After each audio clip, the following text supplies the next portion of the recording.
অমিতা অসমীয়াত অমিতা বুলিয়ে কয়, ইংৰাজীত পাপায়া, হিন্দীত পপিতা, ৰাজবংশীত তমুল, বাংলাত পেঁপে আৰু বড়োত হৈছে মৈত্ৰু।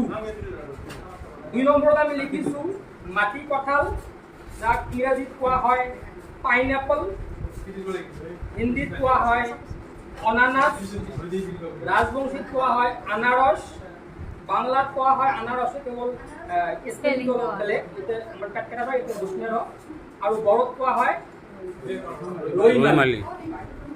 3 নম্বৰত আমি যেটো ছবি আছে সেইটো ডালিমৰ ছবি, অসমীয়াত কোৱা হয় ডালিম, ইংৰাজীত কোৱা হয় পমগ্ৰেনেট, হিন্দীত কোৱা হয় অনাৰ, ৰাজবংশীত কোৱা হয় ডালিম, বাংলাতো ডালিম আৰু বড়োতো ডালিম।